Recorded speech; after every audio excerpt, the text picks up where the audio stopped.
What is good afternoon, everybody. Yo, saw this light my face. Yeah. Oh, cool. I mean, well, I might be cool right now, unless you all can't hear me, and I have to pull the mic up. But one, thank you all for having me. I always say that, and I don't say that out of routine.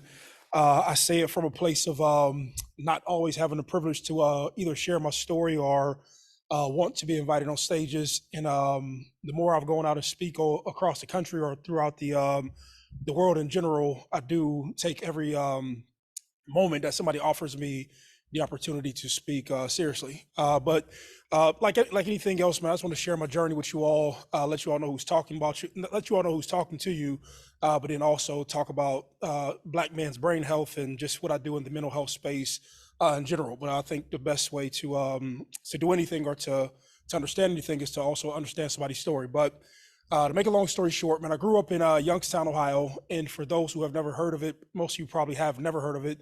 But it's a small industrial town with about 100,000 people. And the way I like to describe Youngstown to most people is that we grew up in I grew up in like the '90s era. And when I say the '90s era, I'm really reverting to or referring back to when like life in the inner city was like super violent, crazy, and all the other stuff that you have in every inner city. And so, sports and basketball, football, track, those things weren't deemed to me as a way to get out of the inner city at that point. Things that attracted me, like most inner city kids, reluctantly, is like crime. And the reason I say crime was because crime and the person who either sold drugs or the person who, either had a lot of women in some sorts, all of these people seem to be like the popular figures inside of my neighborhood, right? And so inadvertently, I would like kind of gravitate towards these guys and try to follow and behave and act and think the way that they did. And as a result from that, I always tell everybody I got in like three major situations as a juvenile that kind of like turn my life around or push my life into the direction that everybody ended up knowing me for, which was football. And so the three situations were, and I always talk about this in context, the three situations were, the first one was in a neighborhood that I was growing up in. I went out and stole a car. And when I go steal the car, we go on a joyride and we get to the other side of the town. And just so happened, this was the same day that Bill Clinton happened to be in Youngstown, Ohio, when he was doing like his presidential campaign. So he had Secret Service agents everywhere and police everywhere. And they seen this little black kid riding around with a busted window. And when I rode past the police, they seen me, they got behind the car, chased me, and I eventually went down to the juvenile facility. Stayed there for about 2 or 3 days, but when I got out of that facility, I remember thinking to myself that I was like actually cool, like a lot of most kids are, right? So I get out of there after 2 or 3 days. My mother's obviously mad at me. And when I get out after those 2 or 3 days, I end up basically being put on punishment for a little bit. But after that, my mother would go out to work. And when she would go out to work, I would basically sneak back out the house and eventually get back into the same trouble. So about 30 days after that, I'll name this kind of fast. About 30 days after that, we go to a local skating ring, and the skating ring that we were in was a bunch of kids from the south side, north side, and east sides of town. We all went out skating, and in the process of skating, we all got into a little fist fight like kids do, and I got arrested again. But the second time I got arrested, I actually went back to the juvenile facility. And when you go back within 30 days in Ohio, you actually have to stay for 10 days, and then you actually have to be put on probation, just from a juvenile standpoint. So I get put on probation, and I thought it was the coolest thing in the world. Sounds kind of crazy, but I really thought it was the coolest thing in the world that they would put me on like some sort of community service. So I go to community service, and I remember they had us like chopping logs and doing some other crazy stuff in the woods. But I did that, and I thought it was like a badge of honor to like name to my friends that I had basically went to juvenile, stayed 10 days. I have been 2 times, and I was like 12 or 13 years old. And eventually I came back out and I had to go to community service. I thought this was like the coolest thing in the world. And I name this stuff in context because I think a large part of this plays into brain health in general, right? Just how you start off your adolescence and what you believe and think that you're supposed to be. Like all the stuff I believe is like shapes your perception, right? So fast forward from there, my mother thought that she was like, okay, let me intervene and basically make sports like a real part of his life. And so she put me in like AAU basketball. It was like a brand new thing in our area at the time. She took me to like the Boys and Girls Club, and she put me in some programming at the YMCA. And these were just like different programs just to kind of keep kids' time occupied, put us around coaches, so on and so forth, right? So what ended up happening was I stayed out of trouble for 2 years. And I realized that I was like very good at sports. Like I realized like I was a real big kid. I was naturally aggressive. Sports sort of came easy, and I was like a real like junkie for competition. And so when I would compete against other guys, I would do well, but I still had the knack and the need to want to fit inside the neighborhood. So the third thing that I'm talking about that I was describing earlier was that I end up getting in trouble for a third time. I break into somebody's house. And to make a long story short, as we broke into the house and I was in the room and I was taking a PlayStation outside of the window or outside the back of the TV, there was a gentleman. His name was Terry. He woke up and we didn't realize, myself and Frankie were in the house breaking in, but Terry had woke up and came back down the hallway and he had seen us breaking in the house and disassembling the game console from the back of the TV. And so he panicked. He ran downstairs. We chased him outside of the room. And when I get to the window, I jump out the window and bust my head. And if you see me close enough, I had staples across my head. I had 13 staples, which basically the reason I wore number 13. And so I bust my head on the window, fall outside the window, and eventually get arrested. But it was that moment that kind of pushed me and got me into football. Right now, I'll explain it to you. So I go back downtown, and when I go back downtown, I knew the judge said that she wanted to send me to the state correctional facility, and the state correctional facility was called TICO for juveniles who were basically too bad to be at their local facility, but they had to go to which is like the state prison for kids, right? So there was a gentleman. His name was Mr. Roland Smith. He was the actual what do you call him, counselor or correctional officer for the juvenile system. And he was the one who basically came to me in the middle of the night and he was like, "Hey, Maurice, man, I've seen you play football, basketball, track, and so on and so forth." He was like, "Man, you should really not be doing this. Let me see if I can go to the judge in a shorter version. If I see if I can go to the judge to basically allow the judge to basically put you on house arrest to basically help to steer your life in the right direction, right?" So the next morning, I go to get a rain, and the judge agreed that if I put an ankle monitor on and I was connected to Mr. Roland Smith, that he would pick me up every day and mentor me throughout the summer, all with the hope and the goal that I basically could make myself something through sport, right? So she agreed to that. And the next thing you know, for the entire summer, going from my 8th grade to my 9th grade year, he would come pick me up. We would go run stadium stairs, lift weights, and just do all this other stuff to kind of help me basically stay on the right track. And mind you, there was nothing ever at this point academically that I wanted to do. It was like, okay, football helps to get me out of trouble. Football helps to not send me to just this child prison. In football, like kind of keeps me on the right track. But there was nothing academically that I wanted to accomplish. It was all just like, man, get outside of your neighborhood or have a chance to escape this all through sport. So 9th grade year, and I'm not about to name a bunch of football stories because they're not relevant, but I think they have partial relevance. And so my 9th grade year, um, I end up basically in 3 or 4 games. I end up starting as a freshman, 14 years old, and I ran for like 400 or 500 yards before I broke my ankle. And I remember when I did it, I was like, "Yo, I can get outside my neighborhood just from playing football." And so it was never. I always say this: it was never like, "Man, let me get out here academically." It was like, "Man, you can play football, get outside your neighborhood, and let me take this a little bit more serious now that I have the opportunity." And so I transferred schools, and I said, "Man, if you kind of take this serious, you can just get outside your neighborhood." Again, I tell you again, nothing was ever go to the NFL, was never go to some big time collegiate program. It was all get outside your neighborhood, and like that was like my victory. So I transferred schools my 10th grade year. This was to a school that was a little bit more competitive, a little bit more structured, and they had a longer history and lineage of basically sending guys to college. So I go over here and I start to have success my sophomore year. The same thing happens. I run for about 12 or 1300 yards, have a little bit more success. And then my junior year is actually when my life really had changed. And it really came from a coaching change. And actually, Josh McDaniels, who used to be the coach for the Raiders, his father, Tom McDaniels, was actually my high school coach. And he was the first one to sit me down. He said, "Maurice, you're playing a lot of an instinct, but if you actually understood the game and learned the game, like you can be one of the best guys ever play it." And when you're a kid, when somebody tells you this stuff, like you don't believe them. But at this point, I'm like, okay, like I'll kind of follow whatever it is that he's saying. And so he used to sit me down and he would make me watch film from a quarterback's perspective. And he'll say, "Okay, do you understand coverages and blitzes and blitz packages and all this other nonsense that goes into football?" And I was like, I've never heard this stuff before. But at that point, I didn't even know what cerebral meant. But I start playing from like a cerebral space even in high school. And I like now that I understand what the word means, I can go back and look and say, okay, that was like the transition that happened in my life. I started learning more and function more from my mind.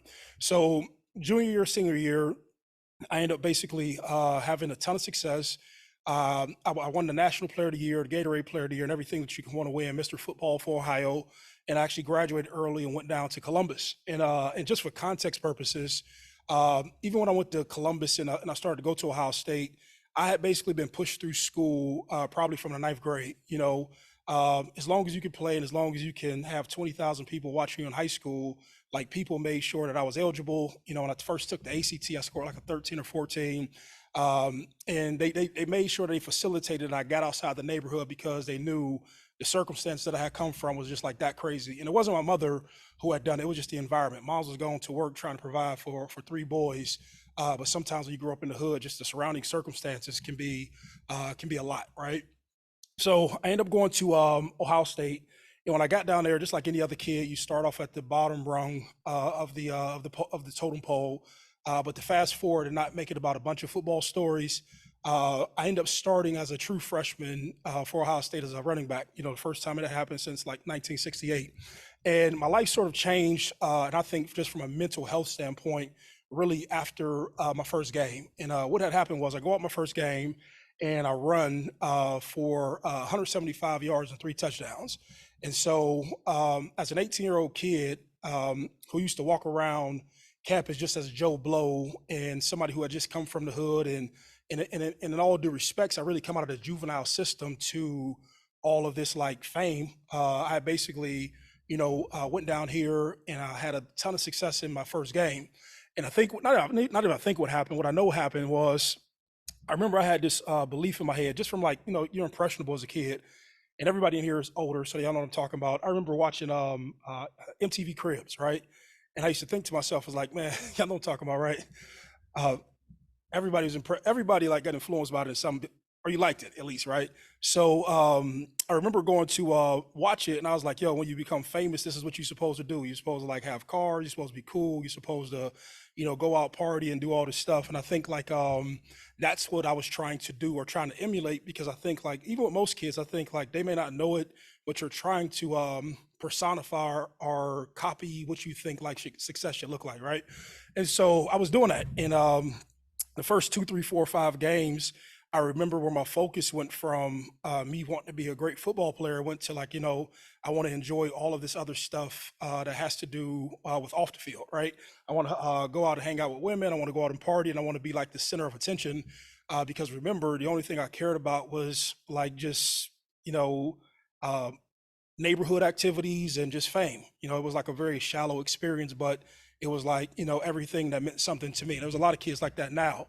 Like we call it shallow, but sometimes like these kids don't know any difference just because you've not been exposed or, just groomed or raised the right way, right? So we end up going through the season and we win every game. And just for context, we go out, we win a national championship. And if you can just imagine this, I was 18 years old. I won every award that you can want to win in high school. And then 13 months later, you win everything that you can want to win in college. And I don't care who you are, like every adult here included, like in 13 months, that's just a lot of success. You know what I'm saying? And for somebody who just doesn't have like a grip on reality, and I can say it now, there's just a lot. You know what I'm saying? Not like good or bad. It's just a lot to sort through, deal with, and that's what was happening. And so I went from me listening to adults to like there's this funny thing that when you become popular, famous, notable, like adults become like kids to you. You follow me? I'm serious. There's a lot of adults who like to be in your life, they'll not be an adult for just for the existence to be in space with you.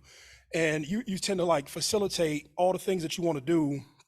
You facilitate, or you have adults facilitated around you. You know what I'm saying? And that's what I was doing.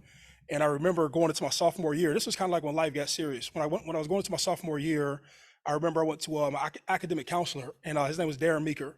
And at this point, I'm thinking like, okay, Darren, I'm getting ready to go to the NFL. I had actually like, and this kind of show you how crazy it is. I remember there was groups of students inside of the locker room who say, man, if you take, Dr. Such and Such class, that's an easy A. If you take independent studies, that's a class. And I had studied like all the classes that I can take to go back to my academic counselor to basically sign up for, because I was looking for the path of least resistance academically. And so I go to Darren, I say, hey, Darren, man, this is what I want to sign up for. and he was like, Maurice, you don't want to do that.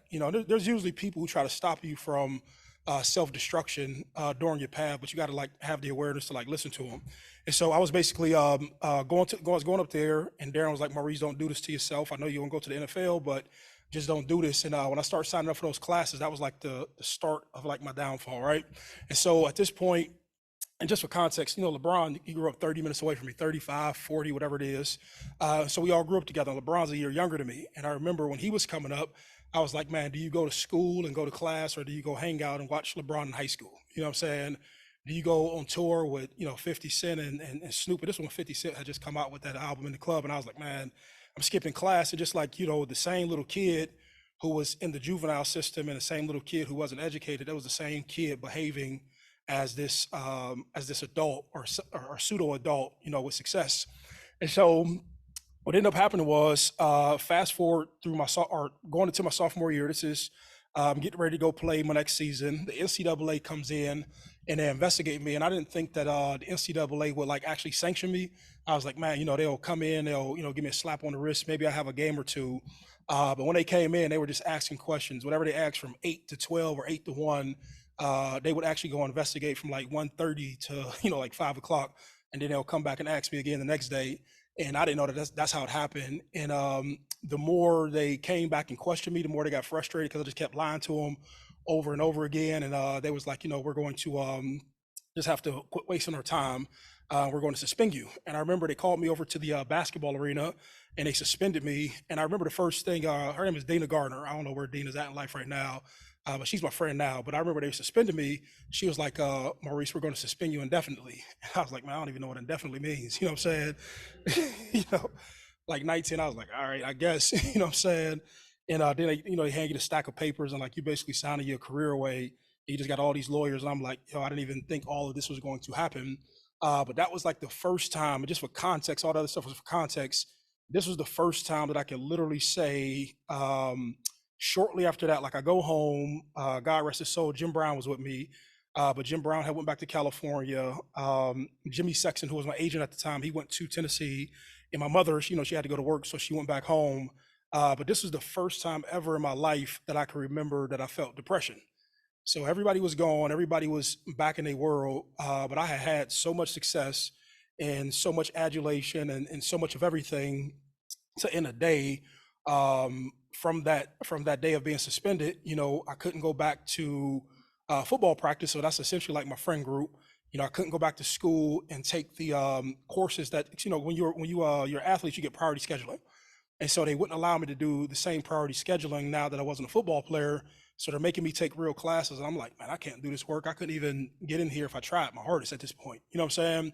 And so like all of everything that was being protected and avoided from me, like I was forced to deal with, and I just wasn't prepared for it. And it was just a lot at that moment to be like 19 years old.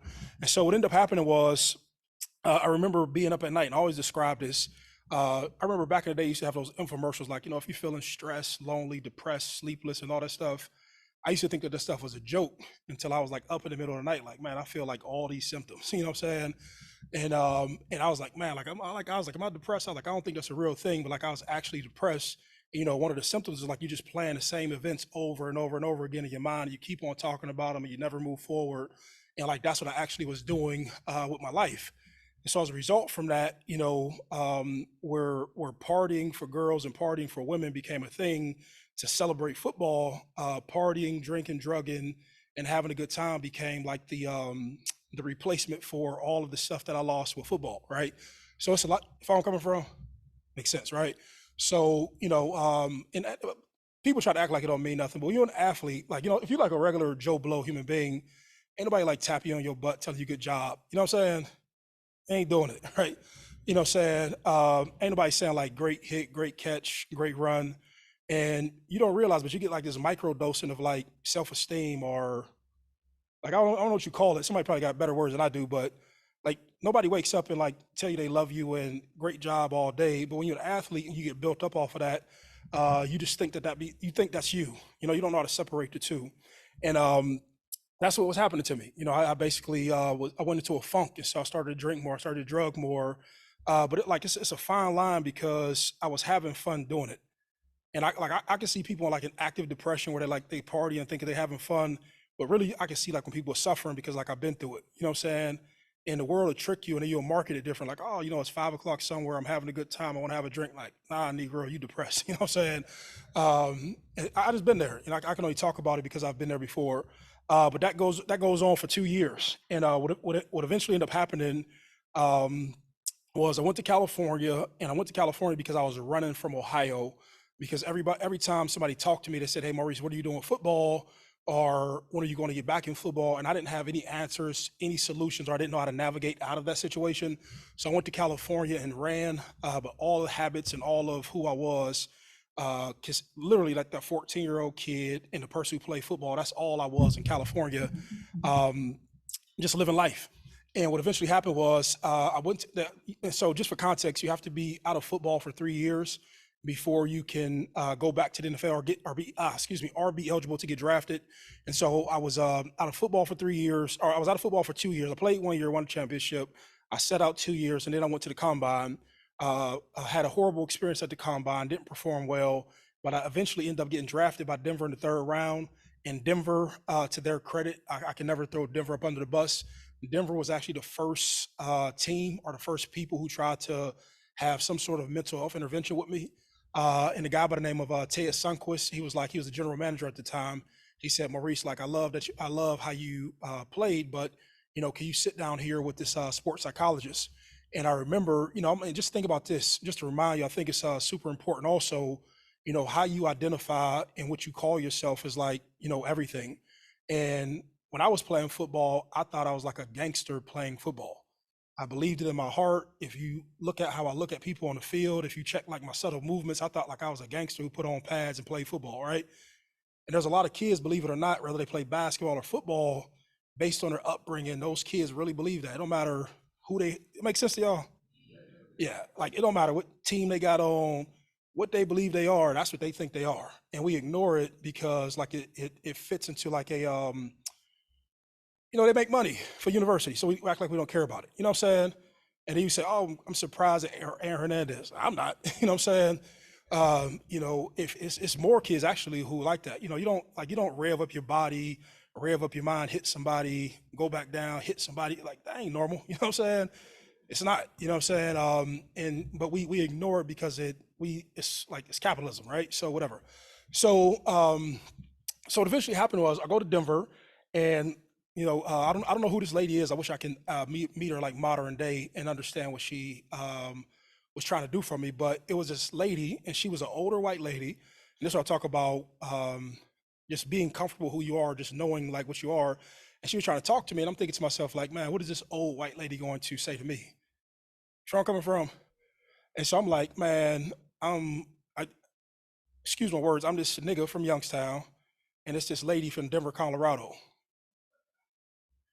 So I said it like this, but this is how I describe myself. I don't mean to say the language to be disrespectful, but this is what I think about myself inside this moment. And so this is like how I'm thinking about her helping me. I'm not thinking like she's exchanging information with me or helping or talking how to think. Like most kids from the hood, you don't even understand thinking as a skill or that you have to have skill to think. And that's all she's trying to do and help me to get framework for it, right? So whatever. So I push her away. And so then they say, hey, Maurice, I was number 20 and Jerry Rice was number 19 at the time because Jerry Rice finished his career playing in Denver. And it was like, could you hang around Jerry a little bit? And so I started thinking to myself, like, and when you don't want to get help, you'll find a reason for people not to help you, right? And I was like, man, it went from what did this white lady know to what did this old dude know? If I don't coming from. So then, but this is to Denver's credit. This is all trying to have like intervention with me. And so then John Lynch, who's the general manager for the 49ers, he was on our team too. And so they said, hey, can you follow John Lynch? And so I would go with John Lynch, but John Lynch was too professional and I couldn't uphold the standard. Follow me? So John Lynch was a dude John Lynch had like 15 years in the NFL at the time, and he would get to practice every day, and he would practice 30 minutes before practice, then go practice. You follow where I'm coming from? And it just, I was living like just an everyday Joe on the field, and he was living like a professional, and it was just too hard for me to keep up. Like I didn't create all of the habits to get to that point, right? So eventually, like everybody else, they'll do something, but they won't chase you to get better. And they said, hey man, you have to go. And when they left me, or when they kicked me off the team and cut me, I thought like my depression was like right here, like I went to like a lower level. And so I said, man, I have to go ahead and get my life back together. Let me go back to Youngstown, and I don't, let me go back to Ohio. And when I came back to Ohio, I was just trying to figure my life out. And at that time, me and my lady had just got together, and she was finishing graduating at Ohio State, and I was like really in the dumps. And like when they say the old saying, hurt people," like I felt like I was mad at the world for like all the poor decisions I had made in my life at that point. And so when I was in the streets hustling, when I'm committing crimes and doing everything, it was just basically me mad that my life had turned out the way that it was, because I thought that I wouldn't be like everybody in my neighborhood, but I was actually like everybody in my neighborhood. So make a long story short, um, excuse me, I don't. Thanks. So to make a long story short, I go back to Ohio. I catch a criminal case of a robbery in downtown Columbus. Fast forward 3 weeks after that, I found out my daughter, she's here somewhere. She's here with me, but we found out she was pregnant with our daughter. And so I'm thinking like, man, this is crazy. And for the entire time of 2000, and that was six, you want to talk about the craziness. I don't think I slept more than 3 hours at a time for that entire year, probably from like February to August when I got arrested. And you want to talk about the craziest thing you feel? People who can't sleep probably go through the worst stuff, because you delusional, you wiry, you weird, you're not rested, your mind's not at peace. And I just remember I'm smoking, drinking, and I'm in the same cycle just to try to get back on track. And at this point, like mental health isn't a thing. You're not talking about brain health, mental health. You're not talking about counselors and therapists.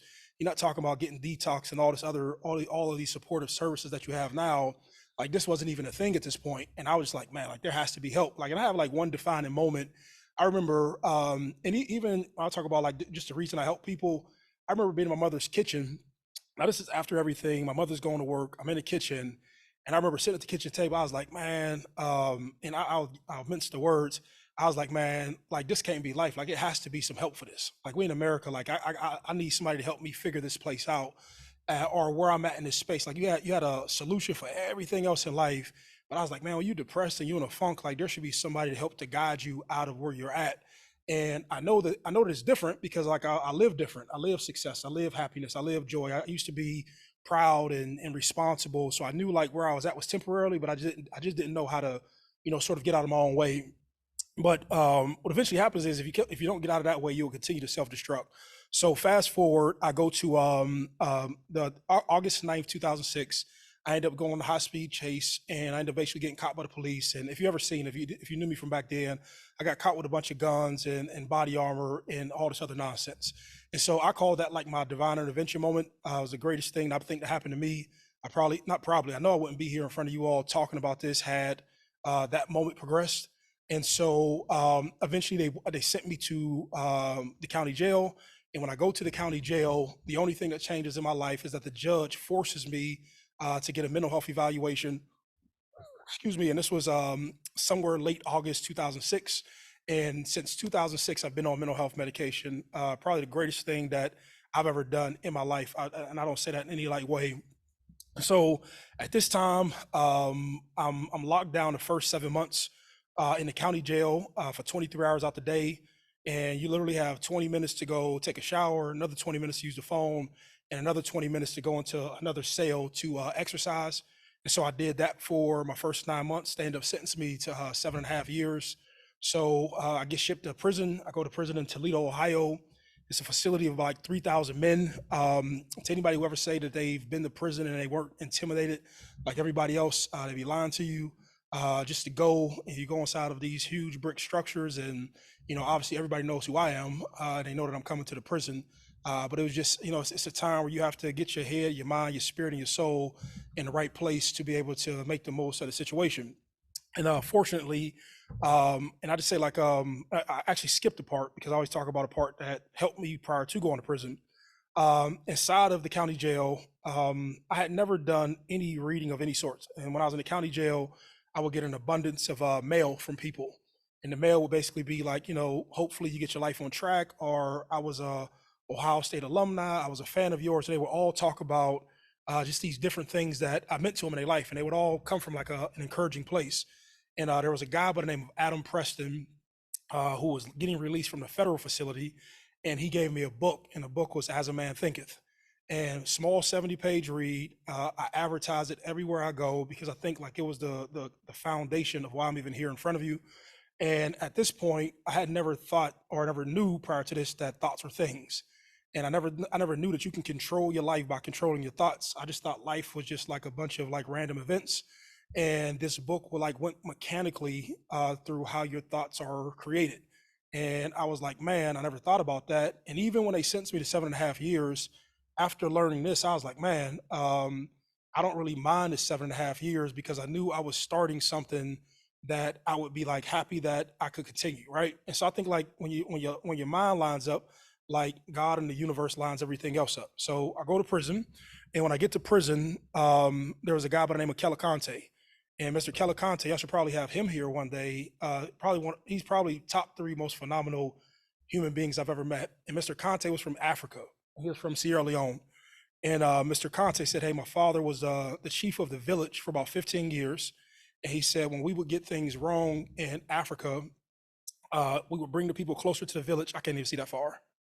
Basically, you tell me to wrap it up. Okay. I'll wrap it up. Yeah, you get old, you know where I'm coming from. I was like, all right. But make a long story short, Mr. Conte was the one who actually put me into therapeutic courses. That's where all this stuff starts, everything. And so for the first 15 months, 15, 16 months, I would go to class every day, and I would go through responsible adult culture, CBT training, and different drug and alcohol courses, and all of these other restorative practices that they would have to function and connect with inmates. And then I would be lying to you all if I said the thing that changed my life was self-education. That's it. And I went to it was a catalog called Bargain Books. Bargain Books was a place that you can order discounted books. And I didn't read well, I didn't comprehend well, and I didn't do anything academically well. And I said, hey man, let me go to the commissary. They used to have legal pads for 69 cents. And I would just say, hey man, when I wanted to learn about football, I would just study people and write down notes.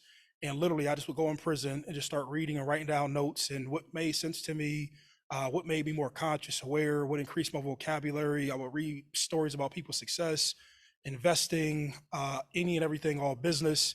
And that sort of happened. But then I got out of prison after 4 years.